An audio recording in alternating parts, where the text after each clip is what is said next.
And we're live. Live. Take it away. All right. Welcome back, or welcome for the first time to JKMoto podcast. This is a motorcycle podcast. I'm Easton. And I'm Cole. And we're here to talk about motorcycles. I'm located in South Carolina. I'm located in Benson, Utah. We go to the track occasionally. We like watching motorcycle racing. So we're here to tell you guys a little bit about that. If you're joining us for the second time, we appreciate you coming back. If you're here for the first time, feel free to check out the first episode and come back as often as you would like. Today, we're going to cover going to the track for the first time, what it takes, and why you should do it. And then we'll cover some MotoGP updates. There was no race this past weekend, but I have a couple little things to talk about. And then maybe we'll talk about our predictions and whatnot for next week at COTA. And then we'll clean up any of the things that we have left over from the last podcast. You got anything to add? Nope. Sounds good. Let's get into it. Yesterday at one point, I was in sixth.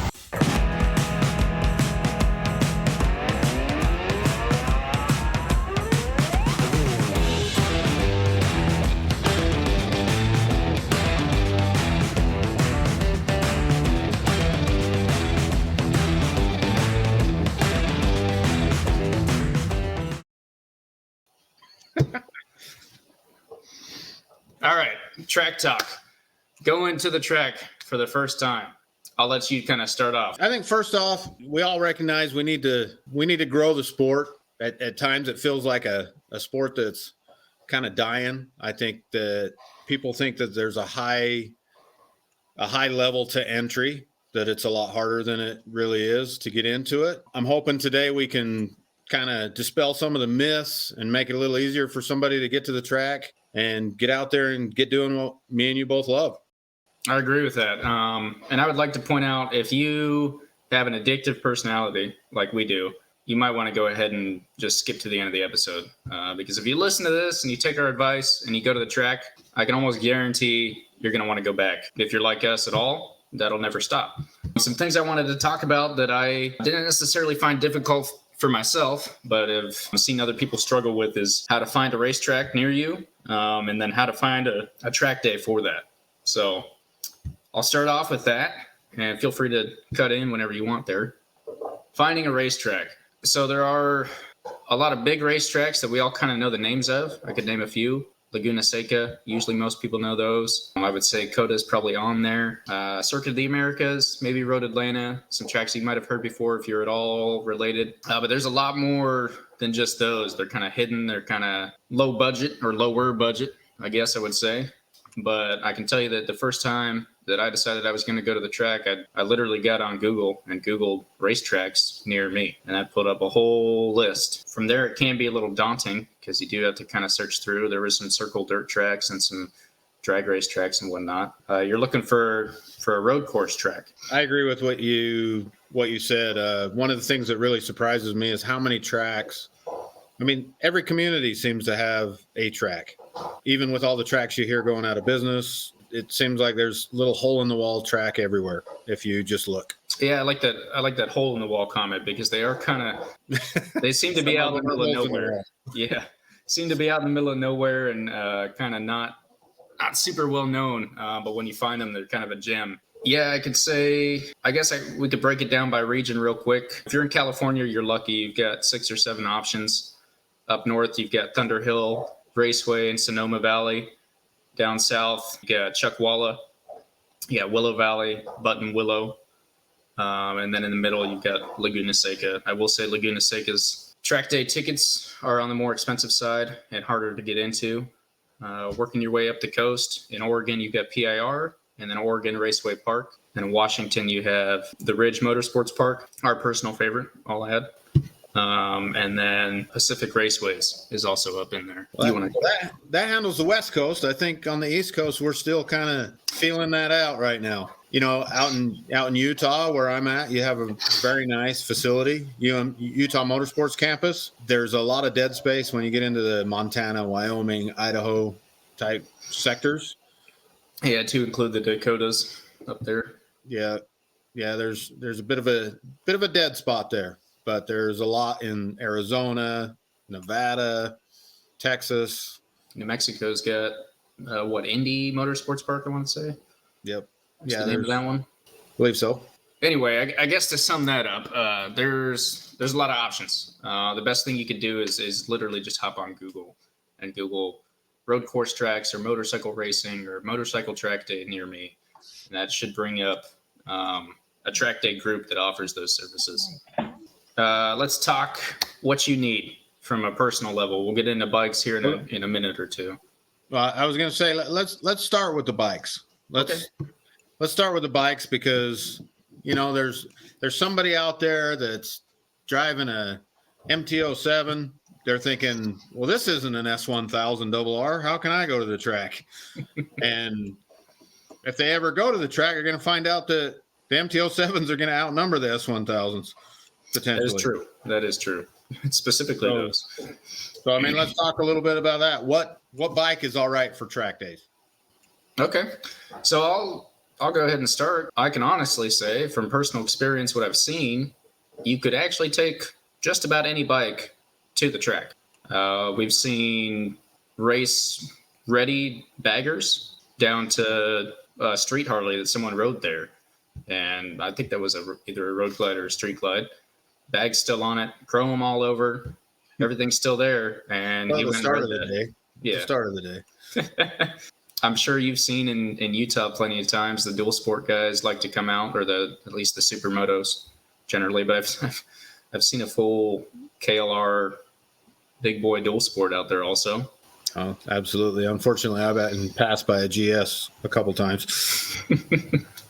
But obviously what you're going to see the most of is your super sport class bikes. If you're riding one of those, that's going to be you might be a little more driven to go. But I would like to say that it doesn't truly matter what bike you're on.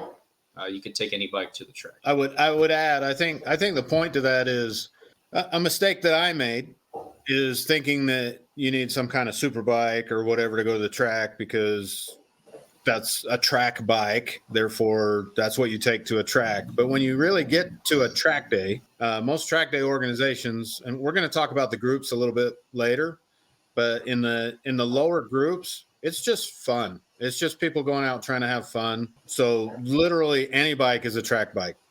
Absolutely. I personally, my wife likes to make fun of me, but I personally had, as you know, some of the funnest I've ever had on a Husqvarna 401 as kind of an overweight old man driving around the track. That was fun. It's not about the power. It's not about any of that until you start taking it a little more serious. But anybody should feel comfortable showing up on basically any good operating machine. Yeah, absolutely. And I think I'd like to add just kind of to go along with that is that's, in my opinion, that's the whole point of getting to the racetrack is that there is not really a place, at least in the U.S. that I know of, that you can safely and legally hit the max speed in a corner on your motorcycle, no matter what bike you're on. And a racetrack gives you that opportunity, again, no matter what bike you're on. And without worrying about the cops or the random Mustang. Yeah, exactly. Mustang, deer, dirt, cracks in the road, rocks. It gets rid of a lot of the unknown. Everyone out there is on a motorcycle looking to have a good time, going the same direction, riding generally the same way. So the safety aspect just from that alone is definitely there. And it gives you an opportunity to push your bike to the next limit that maybe you haven't before. Well, let's talk a little bit about the class structure. I know it varies a little bit from track to track, but there's kind of a golden rule. Most tracks break it down into 3 groups. You have an A group, a B group, and a C group. Sometimes you'll hear that, referred to as what's that? What were they referring to that at Roebling? Roebling had expert, intermediate, and novice, I think was the 3. Yeah, but most tracks that we've found do a simple A, B, C. Mm-hmm. With A is usually on that expert level, and then C would be your beginner or first time. You might be an amazing motorcycle rider. I would like to just say, go ahead and stick to C group for your first time. Worst case scenario, halfway through the day, you're like, nope, this is too slow, and you can bump up, and that's absolutely an option. Definitely buy the C tickets or the novice or relaxed or whatever it might be for your first time out. Yeah. I agree with that. C group is going to be a little bit all over the place. You're going to have anything from, some guy that's touching 70 age-wise, and he's just trying to go out there and have a good day driving on the track. He doesn't need to beat anybody, doesn't need to prove anything. He just wants to go have some time on the track.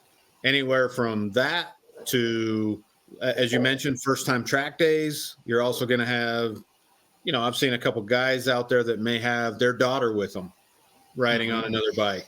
Yep. And they'll be tooling around the track, just kind of protecting their daughter, making sure she's getting around there safe. Ending that. So after C group, you go to B group. Once you bump up, you want to get a little bit more. Before we jump to B group, can we talk about the Ducatista? Are we allowed to talk about that? Go ahead. It's been talked about on many motorcycle channels, but just watch out for them because maybe you'll get a chuckle when you get there. But the Ducatista is for sure out there. And if you're the Ducatista and you're listening, don't let this stop you. Please go to the track and do it because we live for it. But almost every time you'll see at least one middle-aged man on a brand new Ducati showing up, usually with a higher-end SUV, right? Yeah. Right there, pulling a U-Haul trailer. Is Yep. the most often I've seen, all brand new gear, and you'll usually find that guy in C group. Anyway, I just couldn't leave C group without touching on that. That's fair. C group, again, C group is good. It's a good place to start. As Easton said, I would recommend, no matter what you think your canyon carving abilities are, go ahead and hit up the C group first time you go to the track and go from there. Moving on to B group, my opinion, B group is the most dangerous group. The reason is in B group, you have anybody from a wannabe Rossi to a guy that should be in C group, and they're sharing the same track. It seems like in B group, you tend to have a lot wider talent level, if you will. And track day after track day, to me, that's where most of the crashes happen. It seems. I haven't put any scientific, statistics behind that, but in my experience, B group is where the bad stuff tends to happen. And you'll see, my local track UMC this year, looking at their schedule, they're breaking the B group into a B plus, B minus consistently for all track days. Interesting. We saw that at was that Chuck Walla that did that? So UMC definitely did it a couple times last year, but there was, I believe you're right. It was Chuck Walla where they had split it. Yep. And I think that's a good thing. So typically we should say, for those that don't know, so we're talking about 3 groups here. They're usually 20-minute sessions. C group's out for 20 minutes, B group's out for 20 minutes, A group's out for 20 minutes. Mm-hmm. When they break B into 2 groups, everything changes to 15-minute groups. Right. Yep. And I'm sure we both maybe have opinions about this, but there's times, I've run plenty of track day where they're only 15-minute sessions. It didn't seem any shorter to me. There's been some track days. It depends on your mood and how you're feeling it, I think. But there has been some track days where I'm like, what? We just got here. Yeah. So. Yeah, I'll say 2 things on that. One is that it definitely depends on the track. There are some tracks that 15 minutes is plenty because you're doing a lot of laps. And generally it's based off the length of the track. I feel like Roebling, where we were just at a couple weeks ago, if they'd done 15-minute sessions there, I wouldn't have really noticed. But somewhere longer, like UMC, if you're doing a full course there, or at least the perimeter, I'd probably be a little upset with a 15-minute session. I would agree. But I would like to say, just again, on the B group being the most dangerous, I was warned on that by track officials. The one time I'd been running C group all year, and at the end of the year, I was talking to them about, hey, should I move up to B group or should I just stay here for a little while longer? Where am I at personally? And they said, you absolutely can move up. The lap time there is, that sounds like something for that group, but they warned me against the fact that I don't remember exactly the word they used, the testosterone group or something along those lines. But there's a lot of guys out in B group that are riding a little above their level, maybe sometimes, as Cole here said, that tends to lead to some reckless and some crashing and can be a little more dangerous. Yeah, I just think there's such a big difference in talent levels sharing the same track. Absolutely. So one of the subjects we're going to cover passing rules, for example. And I'm just touching on that now because what's the difference between a C group and a B group as far as danger level, things like that? Typically, when you go to a track day, if you sign up for C group, they're going to have very conservative passing rules. We've seen them all over the board, but some tracks, you can only pass on the straight. You're not allowed to pass in the corners, period. Some groups are only passing on the outside, regardless of where you are on the track, but you can only pass on the outside. So no, inside moves, things like that. Once you move up to B group, they start to open up the passing rules. There is still a difference from track to track. Some tracks still say in B group you should only pass on the outside. Predominantly, I think most of them that we have been to, once you're in B group, they say, give room, but pass anywhere you want to. Yeah, I'd say that's kind of the predominant. And I'd say the other thing is that they always talk about the bikes moving away, right? So if the other bike is moving away from you, then you're good to make your pass, basically. Some track day groups like to break it down by, C group, you need 20 feet of room, and B group, you need 10 feet of room, and A group, you need 5 feet of room. I don't know about you personally, Cole, but I don't have the best judgment on that when I'm out there on a bike. I don't really know exactly how far I am away. The biggest thing there is, and this goes for, in my opinion, any group, no matter what you're doing, first time, 10th time, I've been doing this for 70 years. If you're at a track day, you're not at a race, and you should just ride at the other person's comfort. Just keep it respectful as much as possible. So just a shout out to somebody that might listen at some point. But we both know multiple people or different people that have absolutely crashed on a C group first day, first time at the track. Mm-hmm. And the second time. Inevitably, you're going to run into people that don't get what Easton just said, that it is a track day, it is not a race. And I find myself doing it. I'm competitive enough that, I'm looking at the guy in front of me going, reeling him in. I'm reeling him in. Oh, absolutely. Absolutely. That's why you're there, right? You're still there to have fun, have your fun. I'm not trying to say go out there and putt around the track, but I think the biggest thing is just respect. Everyone paid the same amount of money to get there. Everyone should leave with the same outcome, right? So don't do anything that would make it so that you're changing someone else's outcome. Agreed. What they do on their own is their own. And so I feel like I need to just back up a little bit. So as we were saying, C group, we recommend everybody first track day, no matter what kind of canyon carver you are, go ahead and sign up for C group. If you're blowing everybody away, they're probably going to move you to B. So just let them decide, go get a taste of it, then move up to B. B group, sometimes it gets split, B plus, B minus. But then when you move into A group, in my experience, that's typically the least amount of crashes or the fastest bikes. Those guys tend to be club racers. Those guys tend to be very experienced with the track. They're all pretty fast. Mm-hmm. And they all run around the track together, and it seems pretty safe that way. Or they're a 10-year-old kid on a Honda NSR out of nowhere. But that's a different story. Or it's sad just to keep, you're absolutely right about that kid. Man, he was amazing. We've had the opportunity to run into a couple people at Thunder Hill. When you go to these track days, occasionally, especially if you're in California area or maybe East Coast, you get some of them pro riders. They're just trying to sharpen their skills, and they'll show up. Yep. And it is amazing that you can go to the track, hair on fire, thinking you're the fastest person in the whole wide world. One of these guys will show up and just make everybody look slow. Everybody looks slow. Yeah. And no offense to those guys, but we talked about this the other day. The really crazy thing to me is that we can take those guys that make everybody look like a clown, and they go try out for Moto America. They go try out for Moto3 over in Europe or something, and they're at the bottom of the barrel. Yeah. How are these guys?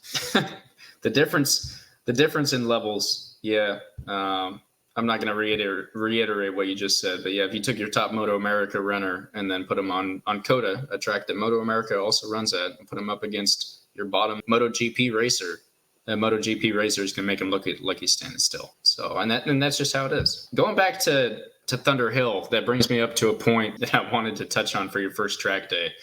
So we went to Thunder Hill, I think 2 years ago now. I'll just go ahead and say it. We ran off the track. I don't know what you're talking about. Okay, I ran off the track, and there was someone on an S1000 in front of me. No relation to this person, but he also ran off the track right behind me, actually. And I had done research beforehand. I had looked at the track map. We had watched A Group that morning before us. I had watched YouTube videos of people on the track. If it's your first time, especially if it's your first time ever, but if it's your first time at a new track, follow someone that has been there before, because there's definitely can be, not all tracks are like this, but there can be blind turns, and you could find yourself turning your Gixxer into a dirt bike and riding down a hill before you get back on the track. So I want to, now you got it going. So I have to say the story Easton's telling there is, me and Easton traditionally have a rule, if you will, an unwritten rule. If he's been to the track and I haven't, first lap out, I'm following him. Mm-hmm. If I've been to the track and he hasn't, first lap out, he's following me. Yep. When we went to Thunderhill, it was a situation where neither one of us had been there, but we had drove straight over there from UMC in Utah, and he had followed me. So I said, "Hey, it's your turn." Yeah, I think the big mistake there, and on my part, maybe your part, both, was that I don't know what mistake you made. I don't know what mistake you made. I know what mistake I made. I followed your back tire all the way to the scene of the accident. I would say that I waited too long. I was like, nah, I've watched these guys go on the track. I've seen the videos. I'm good to go. And all morning, so the turn we're talking about is a left-hand turn that goes up a hill to a 90-degree turn, and it's a very blind turn. And all morning you watch the guys come over, and it looks like they flick it left and flick it right, and that's it. So I went up there and I flicked it left and I flicked it right, and I'm over the edge of the track, right? And we were probably a good 3 to 5 seconds behind the last person that had gone out. So again, if you're going to a track for the first time, usually for first time like ever track riders, they'll have a lead follow in the C group. Absolutely take advantage of that. Been to tracks where they offer a driver around in a truck, a pickup truck beforehand, and kind of show you the layout. Take advantage of that. Take advantage of everything you possibly can to get some sort of feel, because the YouTube videos and looking at the pictures just don't quite do it. After you've been a little bit, looking at a track map will give you like a decent idea of what the turns will be, but I'll say that the elevation, you never know the elevation until you're on the bike on the pavement. That's Agreed. All I'd like to say there. And we didn't sign up for C group that day. That's true. Because we're B groupers. So so we had signed up for B group, taking mind the earlier suggestion to always do C group on a new track. But we had went straight into B group, and one of the side effects of that is you don't want run over. Once you move out of that C group, it gets a little less lenient on just driving around and looking at a new track. You have to be going, and as your skill levels improve, that gets easier and easier. Of course, on a totally new track, you just want a Sunday drive, cruise around and check it out the first time. That becomes less possible in the B group because you're going to get swarmed. I would agree with that. And you're going to make some people upset. And that kind of goes back to that respect thing of there's dudes that this is their only track or one of 5. They run it, anywhere from 6 to a dozen times a year. They don't want you in their way. I would agree with that. Is there anything else you wanted to mention about the groups? No, I think that's good on that. Because I wanted to go ahead and cover the cost. I think that is one thing. So let me introduce myself as an official track dad, if you will. I have brought 3, maybe more. I don't know. I'm not counting you in there, but 3 people to the track that rode motorcycles, and that was about it. And I was like, hey, come to the track, right? And they're like, well, I don't know if I really want to or not. And I was like, look, there's a track day on this day. I'll send you the link, buy the tickets. I'll help you through everything. And the question is always, not always, but often, well, I don't have the money for all the gear, or I don't have the money to get out there. Like, this has got to be an expensive thing, right? So I'm currently on sport bike track gear right here. And I went through before this episode. For those of you that are on Spotify, sorry, you won't be able to see, but I'll go ahead and lay it out. So I have an RST one-piece leather race suit, RST boots that go over the ankles, and then Alpenstars SP8 gloves. We can both attest to the SP8 gloves. We've both ridden with those. Very comfortable, decent price point. The grand total for all of these things is $765. Question, teacher. Yes. I would point out that you don't have a helmet in there. Are you assuming that these people are not Harley riders and they already own a helmet? I was going to get there. Thank you very much. Yes. So Harley riders. What? It's not cool to wear a helmet on a Harley. Yeah. Well, okay. All right. Anyway, no, I did not add a helmet to the Sport Bike Track Gear website. Also, if you're not using this website, use this website. Just going to throw that out there real quick. But there is no helmet on here. I'd say you can get an entry-level helmet in the $200 to $400 range. I didn't add it because you can spend up to $1,500 or more if you want to, and you can spend as low as $200. I will say that the requirements for a track day, either a one-piece leather suit or a two-piece that zips together.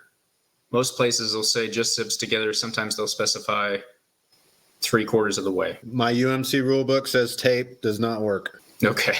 It specifies. Specifies no tape, just zippers. Got it. Boots that cover the ankles and are motorcycle boots. I have seen specifically a lot of different rules stating must be motorcycle boots. You can't just wear your work boots out there, unfortunately. And then the gloves are almost always gauntlet style gloves. So if you have some of these things already, great, you can use them. But I was assuming someone's out there in jeans and a random motorcycle jacket and a helmet.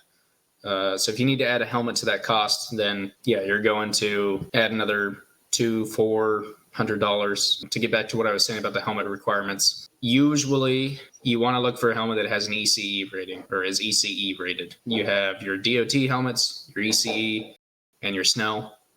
DOT works for some track days, but not all. ECE works for everything that I've seen, and Snell is the top of the list, so it'll cover everything. But also speaking from experience, most helmets, full face, non-modular. Yes, non-modular. Yeah, non-modular helmets will be ECE rated, so it's not too much of a worry, but make sure you're looking into that. So anyway, I just wanted to put that out there. $765 plus shipping. Sport Bike Track here has free shipping on something over $50 or something. I don't know. How can you put your credit card number up? I wonder why. Can I add something else here? Yeah, absolutely. I don't know if you were going to talk about it, but I've also been a track dad a couple times now, as you put it. And both of the people that I've been with that were first time have rented. There are a lot of tracks, not all tracks, that have some kind of facility. Well, you can rent the leathers, you can rent the gloves, you can rent the helmet. You just bring the bike. And there's tracks that rent bike even. Yeah, there are. You should point out. Well, and also on that side note of rentals, if you go on some days, and I can't tell you how to find this exactly, but there'll be demo days sometimes. Mm-hmm. So you could go with your whatever bike you might have and end up demoing a full Yamaha lineup. I don't think we've ever done that because we're always kind of like, we want to ride our bikes. We want to make sure we can get our lap times better. Yeah, and you use Yamaha as an example. But you can absolutely, I've been there where they've had R3, R6, R7, R1. I think they had an MT10 and an MT07 all available. So, that brings me to another thing I think we kind of missed. We talked earlier about the sessions being 20 minutes, 3 sessions per hour. I would say every track that we've been to has had about the same daily schedule where your tech and registration opens at 7:15. You'll have a riders meeting at 8 or 8:15-ish. Yeah. It'll be tech will open an hour or two before the track goes hot. Yep. Regardless of when the track goes hot. Yeah, and I think almost every track we've been to has gone hot at 9:00. And then they usually go cold at 5. So in general, I actually haven't had one yet that hasn't taken a lunch break for an hour. There's been some that claim they do, and then we get there and they end up not being able to because of whatever reason. But you end up getting about 7 sessions a day. So if you're looking to go out for a good time and try out some other bikes, if you search for demo rides, that's absolutely an option there. Getting back to cost, I'm only going to bring this in because it kind of cracks me up. So go ahead and do the screen share again real quick and pull up my U-Haul trailer. So we both take trailers to the track. Your other option is to take your pickup truck and put your bike in the back if you have a pickup truck. But if you don't have a pickup truck, you do need something that can either haul a trailer or has a bed that can haul a bike. We'll talk a little later about riding your bike to the track, because that is also an option. So if you don't have anything that can haul anything, then you can go ahead and kind of not listen to this part. But I looked up, just for the fun of it, a motorcycle trailer rental from U-Haul, and I got about $30, as you can see right there. And that's for 2 days. That would cover you grabbing it either the day before or returning it the day after. So I just thought that was kind of interesting. So that's putting our grand total at $800 so far. Yeah, and a U-Haul trailer is absolutely a thing. I think you mentioned it. You told me before I'd ever been to the track, you were like, yeah, a lot of people show up with U-Hauls that went in one ear and out the other. Mm-hmm. But yeah, it never fails. There's a pile of U-Haul trailers in the parking lot. Absolutely. Any track day. I've seen U-Haul trailers, vans, trucks, combination of minivans, BMW cars, Subarus, everything. It's a very viable option, and there's nothing wrong with it, honestly. Especially if you have a motorcycle and your tires aren't super flat and your brake pads aren't super worn out and you don't have any leaks on it, you can go rent a U-Haul trailer, put it on there, pick up the gear you need, and go to the track. Go have an amazing experience you won't forget. And that's all it takes, honestly. The only other thing I was going to add to that is that I think, for the most part, a track day ticket will usually cost you about $200. Yeah, they range anywhere from $150 to $250, to be honest. But I mean, I know track time up in the PNW, if you're in the Pacific Northwest, Washington, Oregon area, and you get the chance to ride with track time, they exclusively ride at the Ridge, and they charge $300. But they are an amazing group to go with.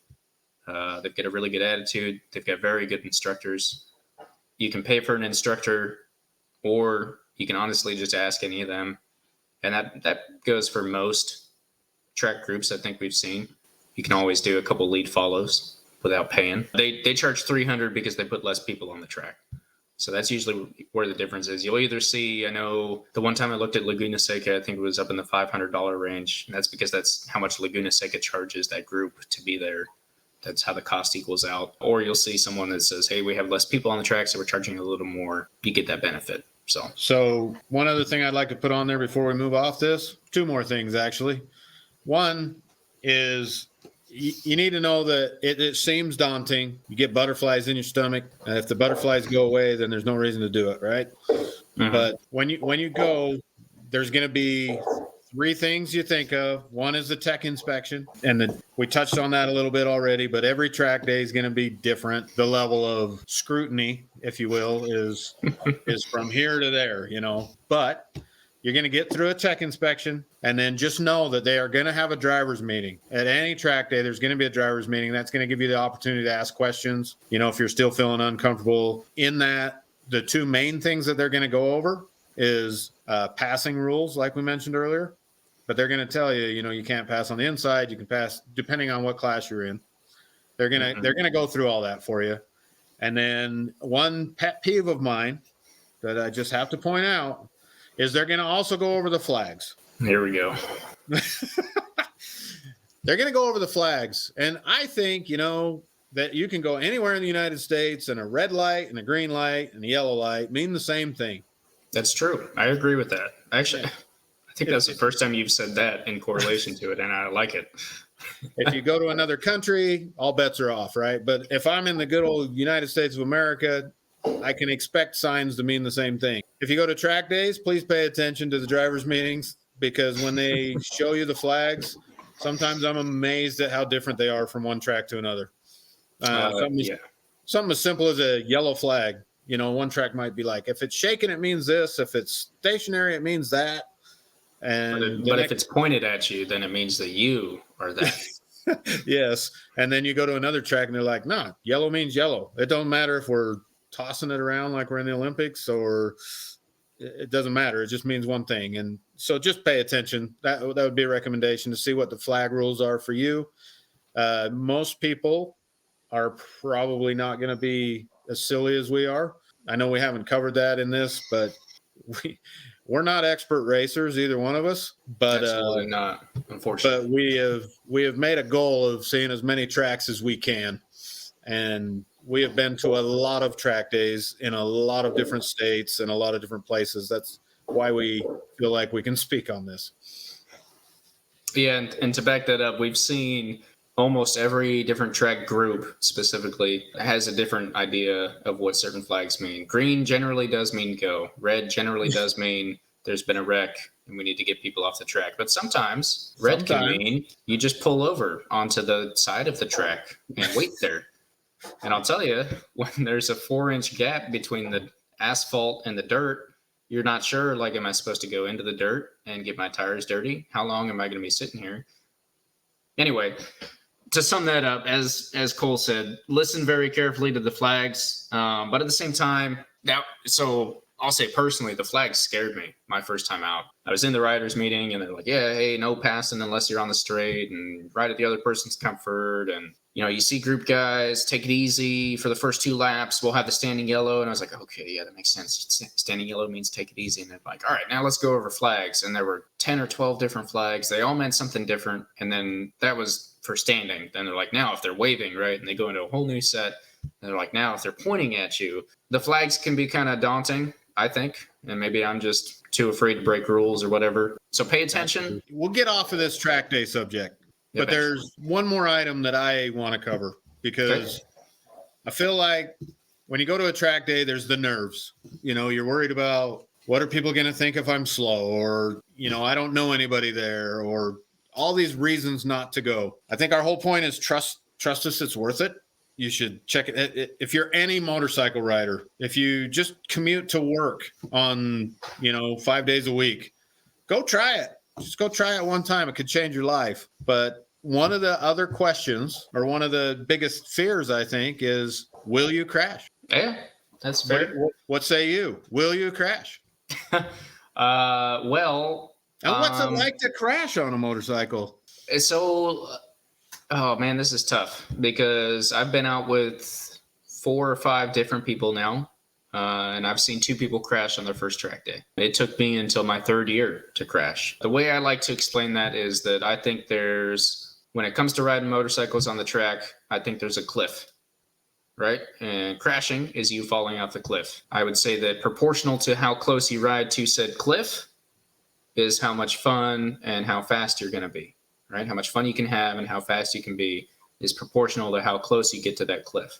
However, if you try and get to the edge of the cliff on your first lap out, you're going to go off the edge of the cliff because it's unknown terrain. You haven't seen it yet. And that's when a crash will happen. The biggest advice I could give to someone going out for the first track day is smooth brake, smooth throttle, smooth, right? Smooth turn in, smooth come out, smooth brake, smooth throttle. And then the other thing is it possible that you'll crash? Yes, absolutely. But is it possible you crash on the street? Yes. Even more so. And I would say that the risk to reward on the track for crashing is much, much higher than on the street. Because if you crash on the track, especially on your first track day, what do you think? 60-40 low side? Maybe even a little higher than that? Yeah, right?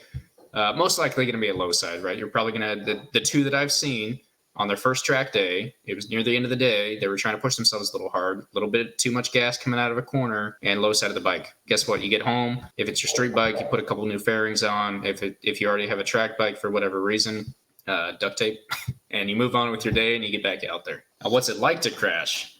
Well, hold on before you go there. Mm-hmm. Okay.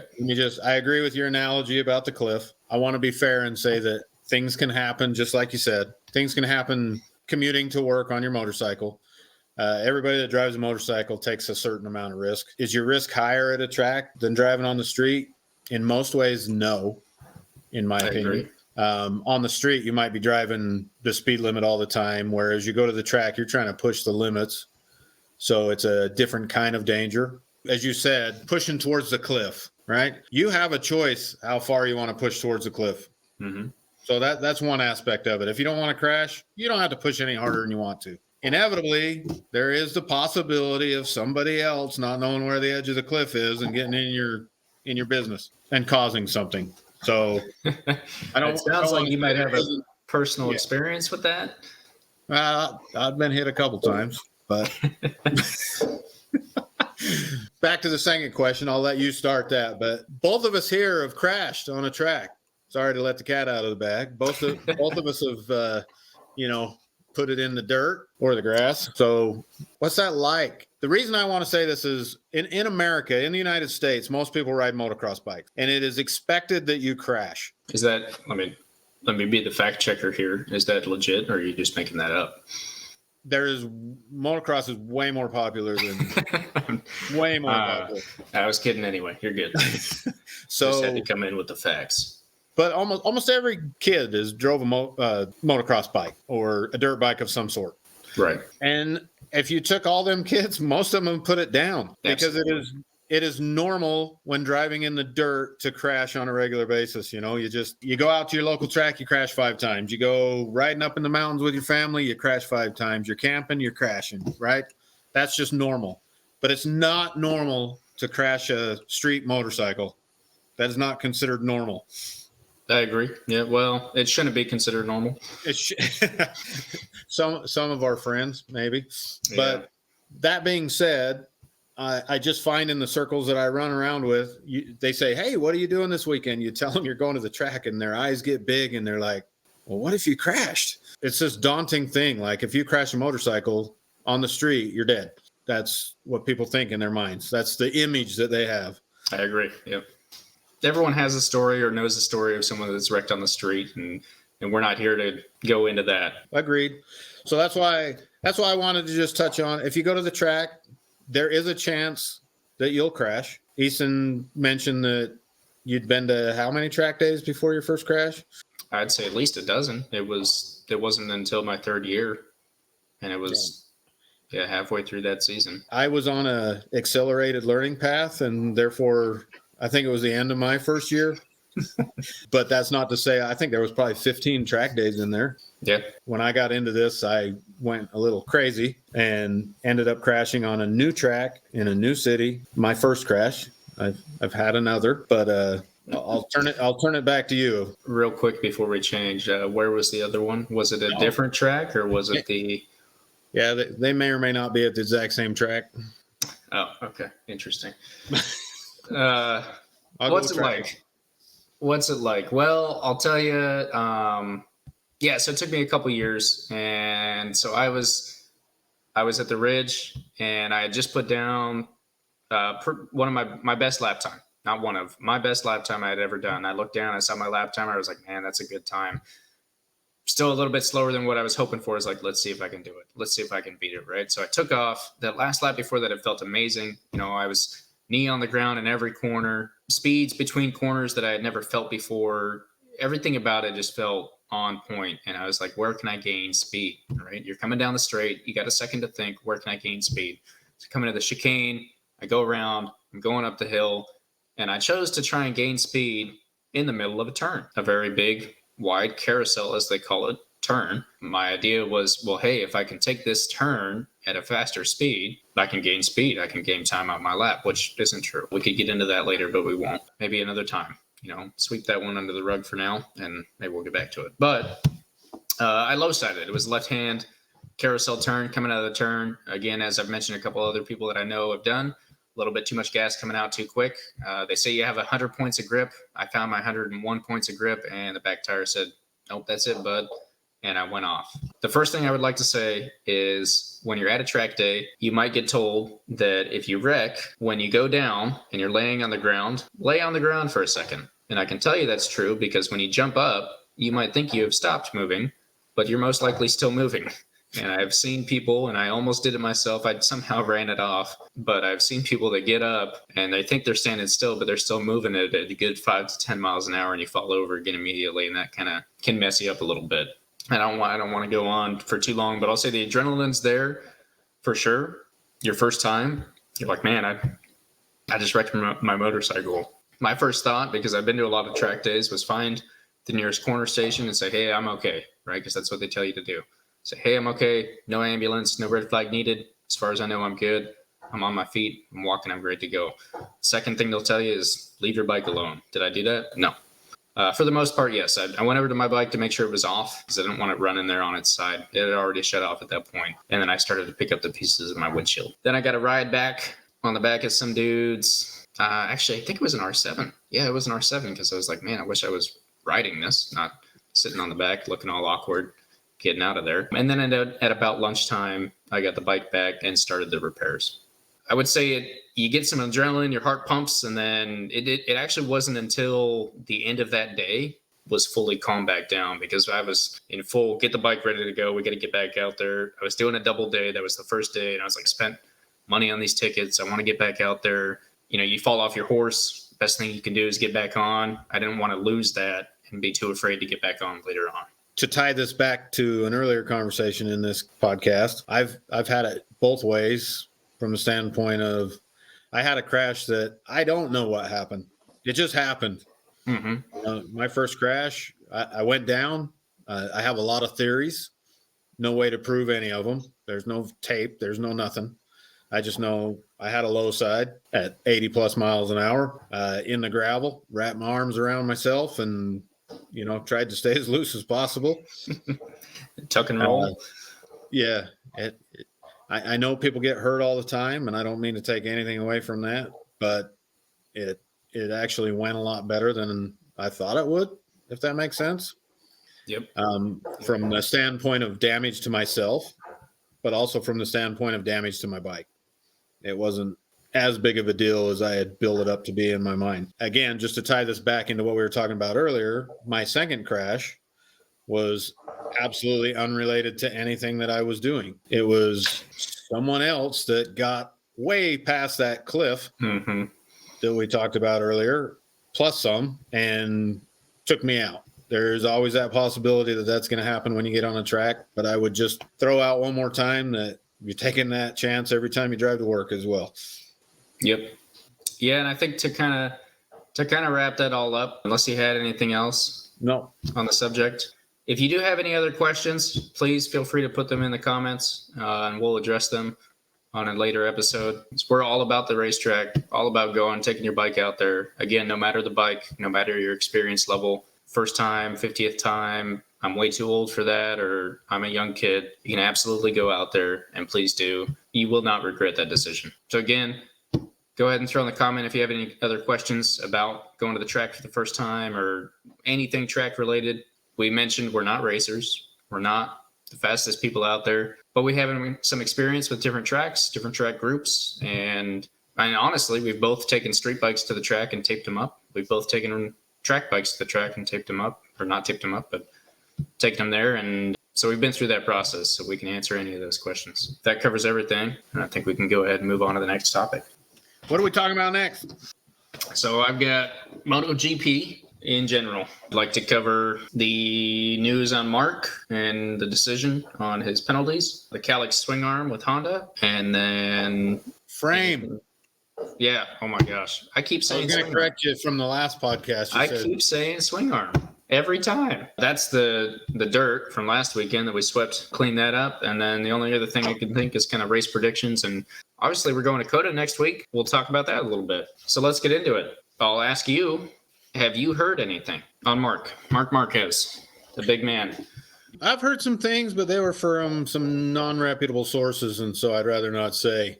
What have you heard? Okay, so let me pull up my source here. This is from crash.net/MotoGP/news, right? They have a ton of MotoGP news and Formula One news. Not sure if this is a reputable website, but I'd been seeing a couple things on YouTube. I've checked MotoGP's app and their website every single day and have not seen anything official. So this is the most I can get. And the title of the article is Marc Marquez reportedly, in quotes, going to win appeal will benefit from clumsiness of rule.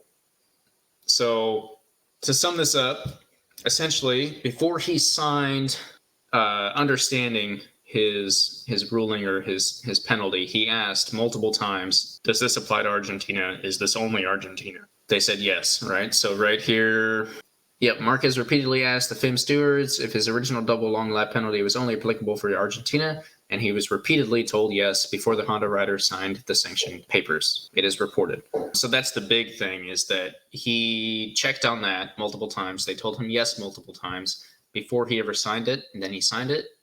And then he chose to go get his surgery and go ahead and take that race off. And then the rest of the article kind of talks about that, how he went ahead and got his surgery and wasn't there. And then let me throw my opinion in on this. Go ahead.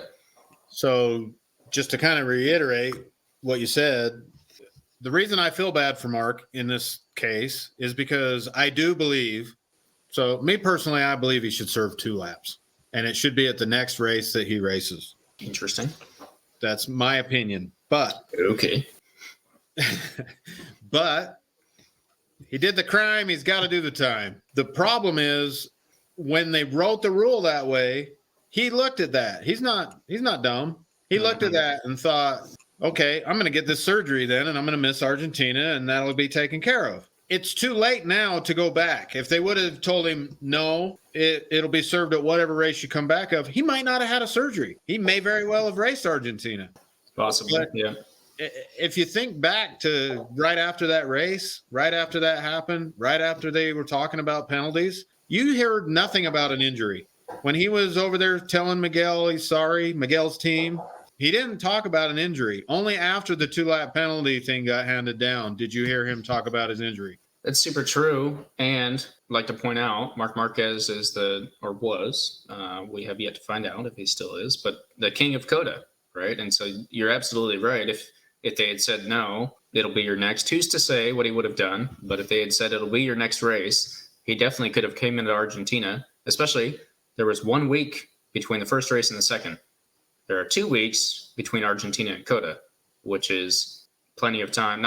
I don't know what the surgery was, but that's 2 weeks vice 1, right? He could have said, no, I'll go race the next race, take my double long lap, take last place. Okay, get that out of the way so I can come back to COTA. But when they told him it will be Argentina no matter what, he said, okay, then I'll just not race Argentina, get my surgery, have 3 weeks of recovery time, and be ready for COTA. And I do think that his end goal was I think he wants to show up to COTA and reclaim that crown. And MotoGP just released, today's the 9th of April, just released their official advertisement commercial preview for COTA, if you will. And it did have, will the king reclaim the crown? I know we haven't discussed it, so I don't know if you've seen this yet, but the interesting part will be this. So since it's in appeals, right now they haven't got an answer yet. Therefore, he will not be serving a long lap penalty at COTA because they're still fighting over whether he's going to have to do it at all. So we're going to go to COTA with no long lap penalty, and maybe he'll get one handed down to him later, whatever follows COTA. Yeah. I don't think at this point he'll be serving a long lap penalty at COTA, which is great for you. It is great for me. It's great for everyone. What are you talking about? Yeah. I think some of the riders that I root for might need a head start. Well, I think we can both say that 2019 Marc Marquez is not the same as 2023 Marc Marquez, and the bike is not either. And unfortunately, or maybe the bike is. Maybe that's the issue, but I don't think so. Unfortunately. However, that brings me into the next topic. We talked about a little bit last week is that Calyx frame, not swing arm, chassis frame that Honda has been testing this past week. Do I have any news on it? No, I actually don't. Unfortunately. Sorry. I've been keeping up with it. I've looked. Honda is being very secretive. I do know that Yamaha and Aprilia were both there. Let me check, make sure. Get my facts right before I go telling you guys things that aren't true. Throttle test riders for KTM, Aprilia, and Yamaha were also there in Jerez. So there was a private MotoGP test this past weekend, April 4th through the 6th. Not weekend, sorry, week. And I know Honda was there with their test rider, Stephen Prattle, testing that Calyx frame. Rumor has it, very heavy rumor, that frame might show up this weekend at COTA. Whether or not it'll be raced on, I don't know. Whether or not it will actually show up, again, that was a rumor. But I'm looking forward to it. Looking forward to see what Simon Crafard has to say. I'm sure he'll be down there with his eyes on everything and pointing that out to us. So I wanted to ask you, though, how much do you know about Calyx? Which part? Calyx makes all the frames for the Moto2 group? Calyx frames and Triumph engines. Not all the frames, all the successful frames. Okay. Yeah, I'll give you that. There's another company in there making frames, but it's 20 to 1, 15 to 1. Calyx is a company that's built a reputation off of, they look at the geometry. They say this is where it needs to be placed. My understanding is Honda has provided to them, this is the heart. This is the geometry of the heart. This is what the heart weighs. Right. Make it happen. Yeah, so I didn't do a ton of research. I was just looking over them today, and they're coming up. Small company out of Germany that has proven now time and time again that they can win championships. And I read an interesting article that I think I would like to sweep under the rug for now. Maybe we'll get back to it in another episode.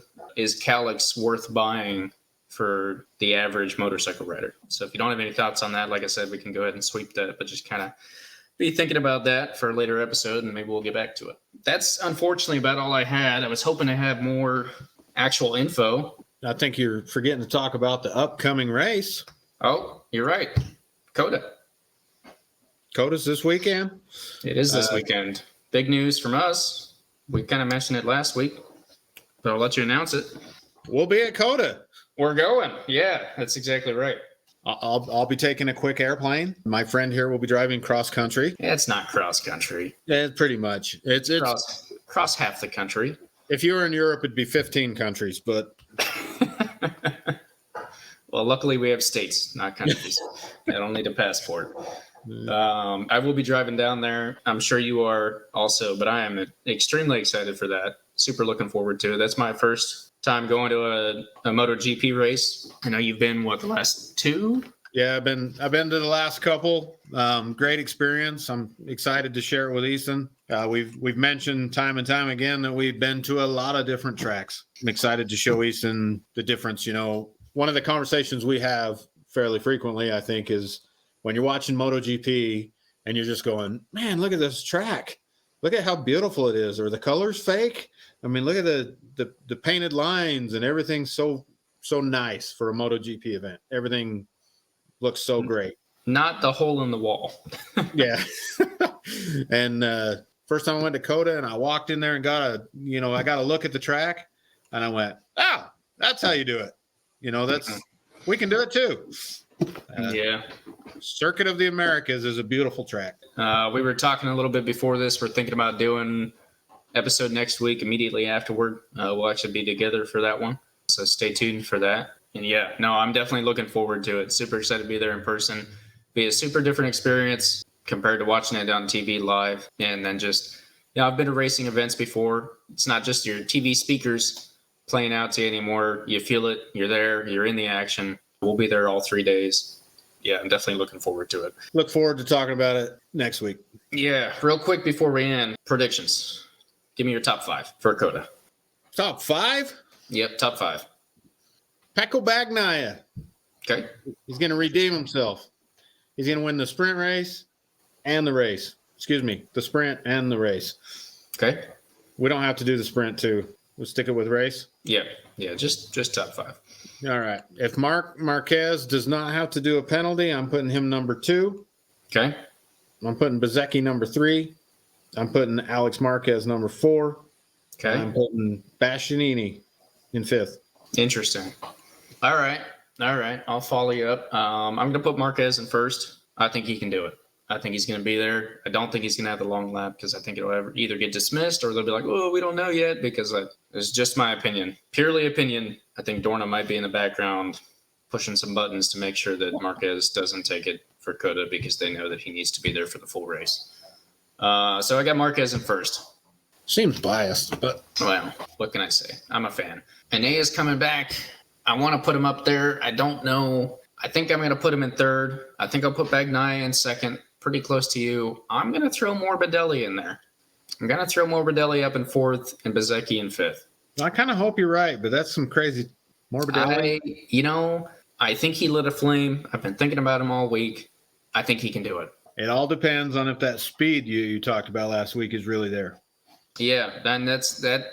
Coda's maybe I'm just saying that out of hopes that that's a real thing, right? But I definitely agree. The straight there will bring that out.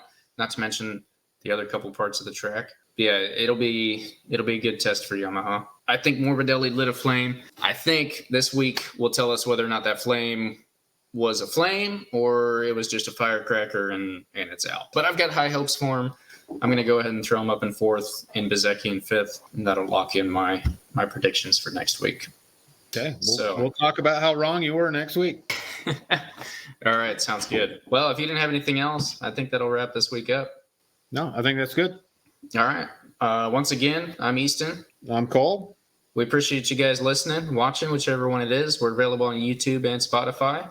Feel free to come back next week. Like, comment, subscribe, all the things. Again, if you have any questions about track riding, please put those down in the comments. I will read them. I'll take notes, and we'll get them answered for you. With that, we'll go ahead and sign off. Okay, sounds good. Appreciate it.